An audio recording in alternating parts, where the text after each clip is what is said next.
Olá, eu sou Jorge Pontual e tenho acompanhado algo que me impressionou muito quando eu vi a primeira vez.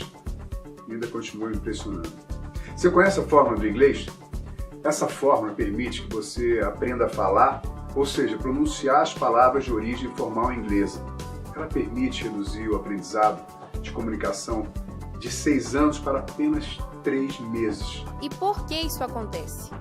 Você tem o som das vogais em português.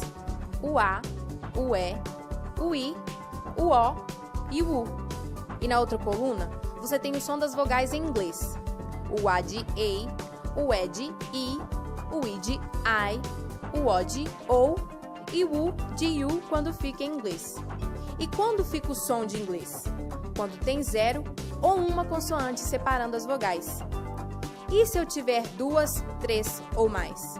Sempre vai ficar em português. Você lê em português. TAP. Pois bem, o que nós encontramos? Nós descobrimos que a última vogal, que é o E, afeta o som da vogal A.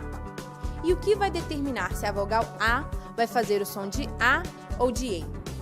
É a quantidade de consoantes que separam as duas.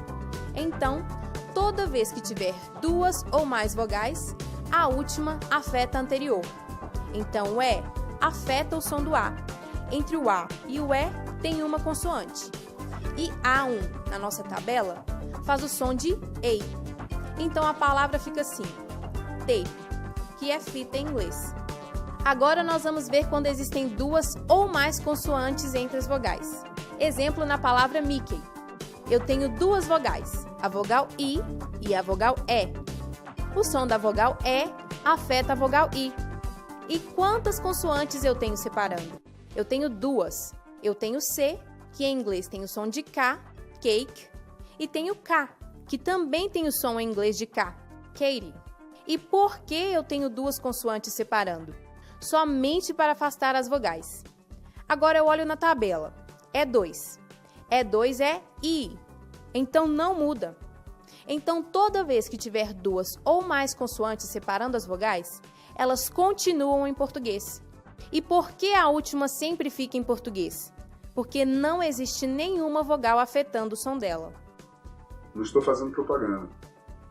Eu vi, testei e até hoje eu não encontrei uma única pessoa que provasse o contrário. Essa fórmula permite alfabetizar qualquer pessoa em inglês, o que é muito diferente de ensinar inglês. Agora olha um outro exemplo. A palavra gelo eu escrevo ice. E o E afeta o som do I. E o que vai determinar se o I vai fazer o som de I ou de I em inglês? É a quantidade de consoantes que estão entre essas 2 vogais, que é somente uma, o C. Então, toda vez que tiver nenhuma ou uma consoante, ou seja, 0 ou 1, o I faz o som de I. Então, quando eu risco o I e coloco I, vira ice, que é o gelo em inglês. Está escrito agora Sprite. Mas por que eu digo Sprite? Aí eu olho as vogais. Eu tenho 2 vogais nessa palavra, o E e o I. E a última vogal afeta o som da vogal anterior. O E afeta o som do I. Quantas consoantes eu tenho entre a vogal E e a vogal I? Eu só tenho uma. E toda vez que eu tenho 0 ou uma consoante, o I faz o som em inglês de I. Por isso, eu risco o I e fica I.